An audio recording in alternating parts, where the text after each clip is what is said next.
Hi everyone, welcome back to dream UK. पिछली कुछ videos में मैंने आपको बताया है कि यूके गवर्नमेंट ऐसे स्टेप्स ले रही है जिससे यहाँ पे इमिग्रेशन कम हो। उन्होंने स्टूडेंट वीज़ास को भी टारगेट करा है बिकॉज उनको पता था अगर यूके का ग्रेजुएट वीज़ा टाइम पीरियड कम कर दिया जाएगा तो जो लेस सीरियस स्टूडेंट्स हैं वो भी यहाँ पे कम आएंगे, क्योंकि काफ़ी सारे स्टूडेंट्स यहाँ पे सिर्फ पैसा कमाने के लिए आते हैं, चाहे वो कैसे भी कमा लें। तो अगर उनको कम टाइम मिलेगा ग्रेजुएट वीज़ा पे तो शायद वो भी कम आए। तो इन सब चेंजेस की वजह से वी वर एक्सपेक्टिंग कि यूके में स्टूडेंट वीज़ास के नंबर गिरेंगे, बट बहुत ही ज़्यादा सरप्राइजिंग चीज़ सामने आई है। यूके में अभी जो स्टूडेंट वीज़ा एप्लीकेशंस हैं वो ईयर ओवर ईयर 30% इंक्रीज़ हो गई हैं। अभी अगर आप जैन से लेके मई तक के नंबर्स देखोगे स्टूडेंट वीज़ा एप्लीकेशंस के, वो लगभग 76,400 हैं एंड ये 30% ज़्यादा हैं पिछले साल के कंपैरिजन में। और मई के महीने में, जो पिछला महीना था मई, उस महीने में 19% इंक्रीज़ हुई है स्टूडेंट वीज़ा एप्लीकेशंस में। तो अगर सिचुएशन इतनी ज़्यादा अनफेवरेबल है तो क्यों स्टूडेंट्स यहाँ पे ज़्यादा आना चाहते हैं, क्यों ज़्यादा लोग यहाँ पे स्टूडेंट वीज़ा के लिए अप्लाई करके पढ़ना आना चाहते हैं? तो आज की वीडियो में मैं यही चीज़ आपको बताने वाला हूँ। तो पहले तो मैं आपको बताता हूँ कि यूके में ये number of student visa applications क्यों बढ़ रहे हैं। तो अभी कुछ ऐसा सिनेरियो है कि चीज़ें खाली यूके में ही ख़राब नहीं है। अगर हम देखें immigration numbers, they are not only high in the UK, they are also very high in the US, Canada, Australia.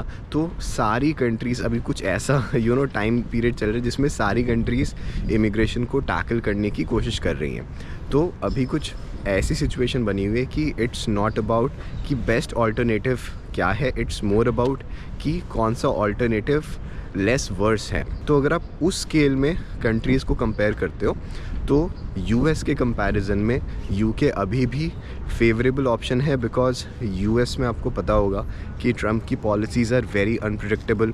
वो एग्जिस्टिंग स्टूडेंट्स को भी बहुत परेशान कर रहे हैं, आपने न्यूज़ वगैरह तो देखी होगी। तो इसलिए हो क्या रहा है कि जो बच्चे यूएस जाना चाहते थे, 3 में से 1 बच्चे अब यूएस नहीं जाना चाहते और वो दूसरी कंट्रीज़ की तरफ देख रहे हैं। एंड वो लोग कनाडा या ऑस्ट्रेलिया की तरफ भी नहीं देख रहे, ज़्यादातर लोग यूके की तरफ देख रहे हैं। तो जो लोग यूएस जाना चाहते थे वो अब आ रहे हैं UK. But does that mean कि यूके एक अच्छा ऑप्शन है? इसका आंसर हाँ भी हो सकता है, ना भी हो सकता है। ट्रूली डिपेंड्स कि आपका बैकग्राउंड क्या, आपकी सिचुएशन क्या, आप यहाँ पे क्या करना चाहते हो, क्या करने आ रहे हो, जो कि मैं आपको बताऊँगा कि क्यों आपको यूके नहीं आना चाहिए। अगर वो कंडीशंस आप पे अप्लाई होती हैं तो आप यहाँ पे आना अवॉइड कर सकते हो। तो देखो, यूएस जो बच्चे जाते हैं उनके पास बहुत सारा पैसा होता है। काफ़ी सारे बच्चे वहाँ पे टेक की फील्ड में काम करने के लिए जाते हैं, तो उनका अर्निंग पोटेंशियल वैसे भी बहुत ज़्यादा हाई होता है। उन स्किल्स की यूके में भी बहुत डिमांड है। तो अगर वो यूके में भी आ जाएंगे यूएस छोड़ के, तो चांसेस आर वेरी हाई कि उनको यहाँ पे एम्प्लॉयमेंट मिल जाएगी और अच्छे पैकेजेस भी मिल सकते हैं। बट मैं उन लोगों को यूके में आने के लिए रेकमेंड नहीं करूँगा जिनके पास एक स्पेसिफ़िक नीश का एक्सपीरियंस नहीं है। फॉर एग्ज़ाम्पल, आपने इंडिया में ही कोई स्पेसिफ़िक काम करा था और वही काम आपको यूके में आके करना है, तो उससे आपको बेनिफिट मिलेगा। अगर आप ऐसा नहीं कर रहे हो, आप फील्ड स्विच कर रहे हो, या फिर आपका एक्सपीरियंस बहुत ज़्यादा जेनेरिक है, तो आपको यहाँ पे जॉब मार्केट में स्ट्रगल करना पड़ सकता है। एंड अगर आपके पास 3 से 4 साल का ऐसी नीश फील्ड में एक्सपीरियंस है तो वो मैं कहूँगा कि अच्छा है। अगर उससे आपके पास कम एक्सपीरियंस है तो आपके लिए प्रॉब्लम्स क्रिएट हो सकती हैं। इसके बाद आपको ये भी देखना है कि आप किस इंडस्ट्री में काम करने के लिए जा रहे हो, बिकॉज आप किसी भी कंट्री में जाते हो आपको देखना होता है कि वहाँ पे कौन सी इंडस्ट्री बूम कर रही है, किस इंडस्ट्री में डिमांड है, वो क्या स्किल्स हैं, वो क्या रूल्स हैं जिनके लिए एम्प्लॉयर्स ज़्यादातर हायर करना चाहते हैं। तो यहाँ पे देखो, इन्वेस्टमेंट बैंकर्स हो गए, यहाँ पे जो लोग एक्चुअरी बन जाते हैं, उसके बाद इंजीनियर्स हो गए, एआई में यहाँ पे स्कोप अच्छा है, उसके बाद डिजिटल मार्केटिंग में भी स्कोप अच्छा है अगर आपके पास अच्छा एक्सपीरियंस है। तो ये कुछ फील्ड्स हैं जिसमें यहाँ पे स्कोप है। इनफैक्ट अगर मैं बात करूँ डॉक्टर्स की, तो डॉक्टर्स का भी यहाँ पे काफ़ी डिमांड है।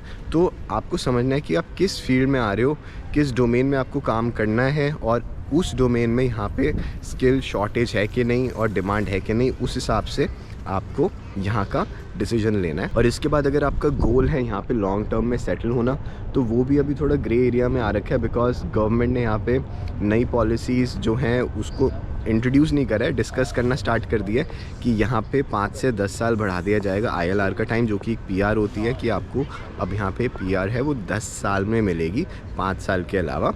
एंड उसमें कुछ एग्जेम्पशंस भी होंगी, लेकिन उन रूल्स को अभी गवर्नमेंट ने पब्लिश नहीं करे, वो लेटर दिस ईयर कह रहे हैं कि करेंगे। तो इस वजह से काफ़ी सारी एम्बिग्विटी ये भी बढ़ गई है कि कौन से लोग एलिजिबल होंगे 5 साल के रूट के लिए, कौन से लोग एलिजिबल होंगे लंबे रूट के लिए, 10 साल के रूट के लिए, या फिर 8-9 साल का ये कोई लेकर आते हैं। तो अगर आपका प्लान है लॉन्ग टर्म में सेटल होना, तो यहाँ पे अभी बहुत ज़्यादा एम्बिग्विटी है। और इन द फ्यूचर भी मेरे को लगता है 2029 इलेक्शंस के बाद अगर यहाँ पे पार्टी चेंज हो जाती है और रिफॉर्म यूके आ जाती है, तो ये रूल्स और ज़्यादा हार्श होने वाले हैं, इमिग्रेंट्स के लिए चीज़ें और ज़्यादा मुश्किल होने वाली हैं। तो अगर आपका लॉन्ग टर्म सेटलमेंट मोटिव है तो भी यूके आपके लिए एक बेस्ट जगह नहीं होगी। एंड इसके बाद मैं आपको ये बोलूँगा कि अगर आप बहुत बड़ा फाइनेंशियल लाइबिलिटी लेकर आ रहे हो, अगर आप एक बहुत बड़ा एजुकेशन लोन लेकर आ रहे हो, फॉर एग्जांपल आप 20-30 लाख रुपए से ज़्यादा का एजुकेशन लोन लेकर आ रहे हो, तो भी वो मैं आपको रेकमेंड नहीं करूँगा, क्योंकि यहाँ की जॉब मार्केट अभी एक अच्छी कंडीशन में नहीं है। बच्चों को जॉब मिलने में ही स्टार्टिंग में 3-4 महीने लग जाते हैं आफ्टर द मास्टर्स। एंड वो अगर उनके पास ग्रेजुएट वीज़ा ही उसके बाद 1 साल का बचेगा तो कितने ही पैसे कमा लेंगे। और उसके बाद आपको पता होगा कि यहाँ पे वीज़ा स्पॉन्सरशिप की भी कॉस्ट बहुत ज़्यादा बढ़ा दी गई है, जिसकी वजह से यहाँ पे वीज़ा स्पॉन्सरशिप मिलना मुश्किल हो गया है।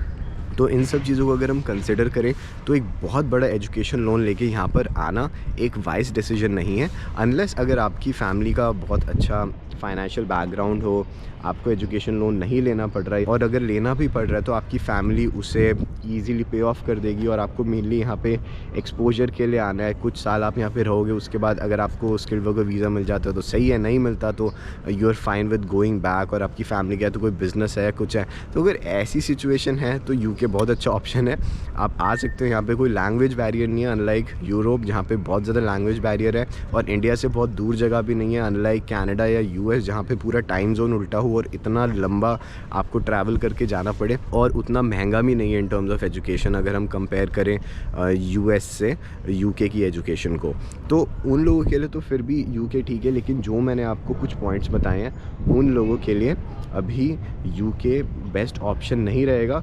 तो I wanted to make this video because जो लोग इंडिया में होते हैं उनको पूरी पिक्चर पता नहीं होती, एंड उनको दिखता है कि नंबर्स ऊपर जा रहे हैं, अगर सब लोग वहाँ पे जा रहे हैं तो चीज़ें ठीक ही होंगी। और फिर जो कंसल्टेंट्स होते हैं, एजेंट्स होते हैं, वो भी ये बोलना स्टार्ट करते हैं कि यूके में तो अब नंबर्स बढ़ रहे हैं, वो तो बेस्ट ऑप्शन है। तो देखो, कोई भी ऑप्शन अभी बेस्ट नहीं है, आपको ये देखना है कि आपके लिए कौन सा बेटर है। तो that was the motive of the video. अगर आपको अपने फ्यूचर प्लान्स बनाने में थोड़ी हेल्प चाहिए कि आपको यूके में आना चाहिए कि नहीं, और अगर आपको थोड़ी गाइडेंस चाहिए कि आपका नेक्स्ट स्टेप क्या होना चाहिए, तो मैं 1-on-1 कंसल्टेशन प्रोवाइड करता हूँ, जो कि आप डिस्क्रिप्शन में दिए गए लिंक पे जाके बुक कर सकते हो। अभी तक जितने भी मैंने सेशंस लिए हैं उसमें मेरे को काफ़ी अच्छा पॉजिटिव फीडबैक मिला है, सारे टेस्टिमोनियल्स पॉजिटिव हैं। तो I hope I will be able to help you out अगर आपको कोई भी गाइडेंस चाहिए। एंड चैनल को सब्सक्राइब करना मत भूलना, बिकॉज ऐसी ही इंपॉर्टेंट वीडियोस, ऐसी ही इंपॉर्टेंट अपडेट्स मैं आप सभी के लिए लेकर आता हूँ जब भी कोई नई डेवलपमेंट होती है, और आपको पूरा कॉन्टेक्स्ट देता हूँ ताकि आपको ग्राउंड रियलिटी समझ आए कि यहाँ पे चल क्या रहा है। सो चैनल को सब्सक्राइब करना, और अगर आपको सेशन बुक करना है तो you can do that by going to the link in the description. That's all from my side, take care, bye.